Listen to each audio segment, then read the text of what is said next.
practitioners across the world. I honor you for your commitment. I honor you for your resolve in fighting for freedom of expression and freedom of conscience. The United States prides itself on the equality guaranteed to all of our citizens. The freedom to believe, the freedom to speak, the freedom to practice, the freedom to be. These are the freedoms that we hold dear and sacred. And yet, these are the very same freedoms that the Chinese regime denies its citizens day in and day out without exception. They use intimidation, they use undue influence.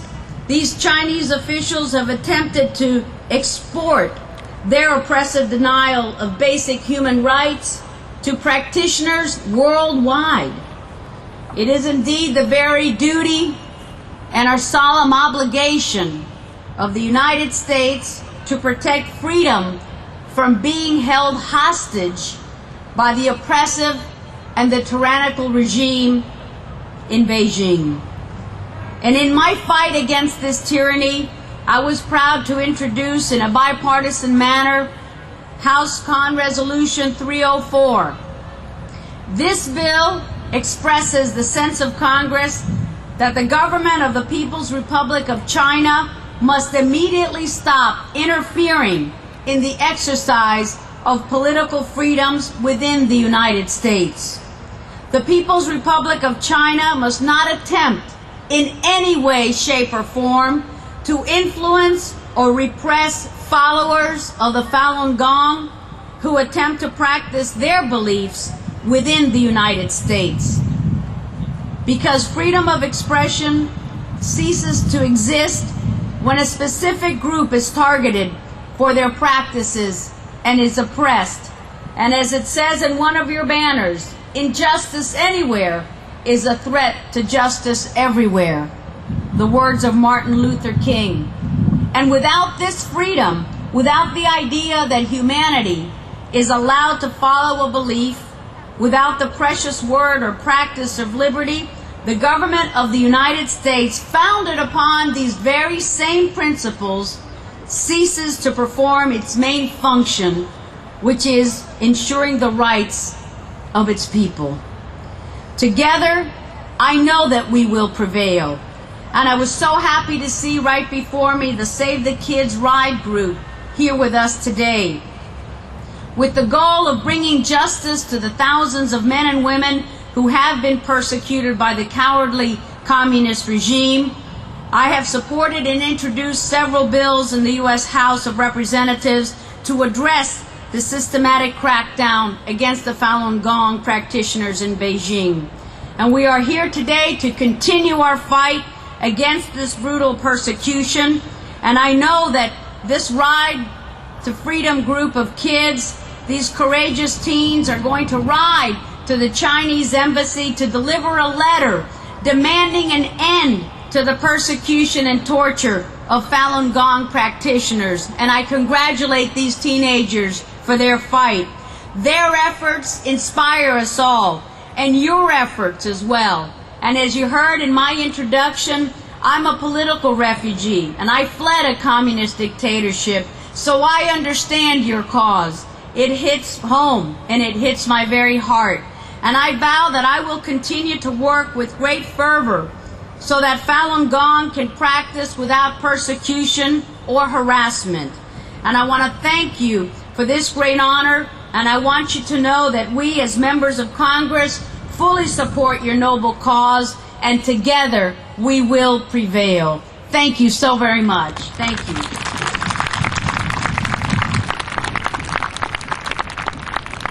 A great pleasure to introduce again this year Congressman Joseph Hoffel, another great friend of the Falun Gong and of human rights worldwide.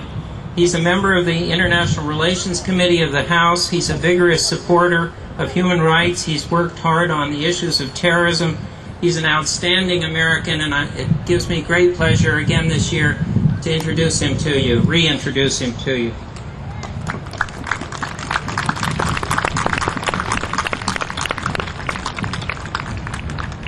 welcome back to Washington.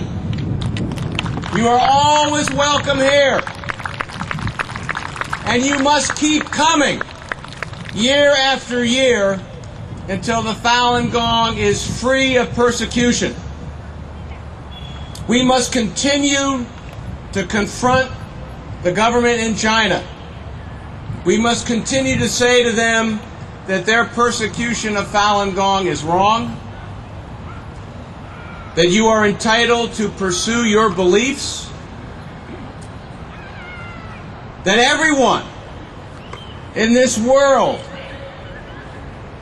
should be free of persecution, free of harassment, free to follow your personal views, to worship the way you want, to associate with whom you want,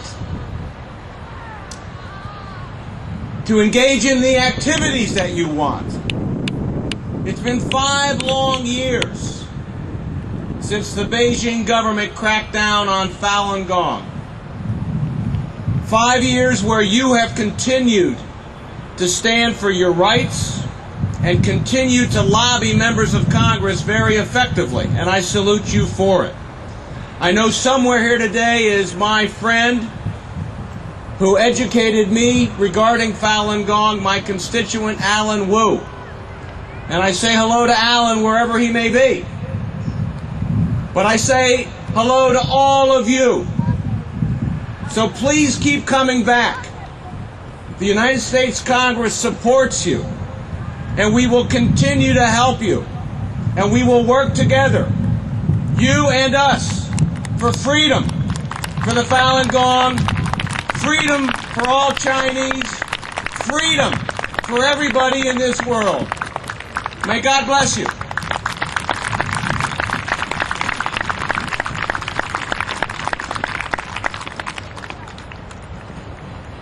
Our next speaker is Raymond Rico, who's on the staff of Congressman Dennis Moore, and he's going to read a statement from the congressman.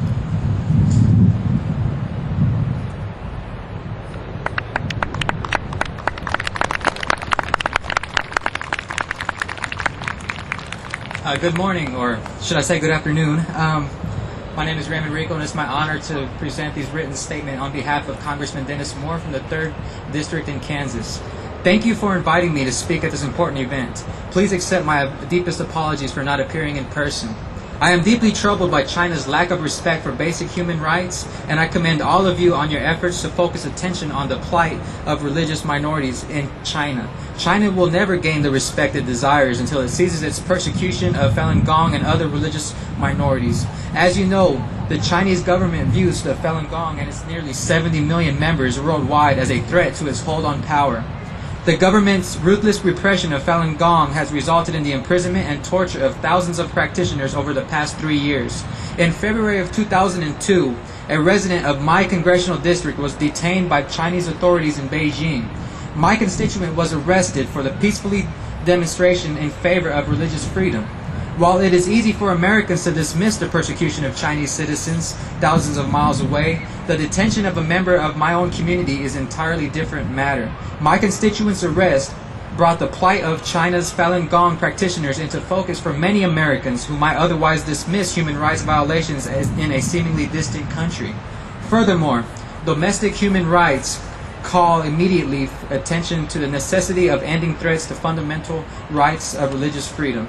The strongest weapon that we have in this struggle for religious freedom in China is international opinion.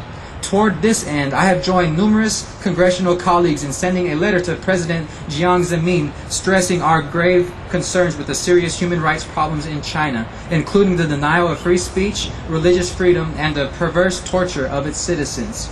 As a member of the Congressional Human Rights Caucus, please be assured that I will continue fighting for human rights and religious tolerance throughout the world.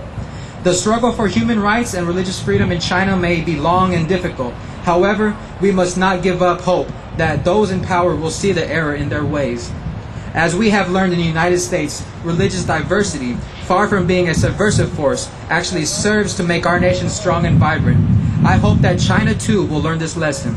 In the meantime, we must redouble our efforts to ensure that the thousands of Falun Gong practitioners who are currently suffering in prisons and labor camps are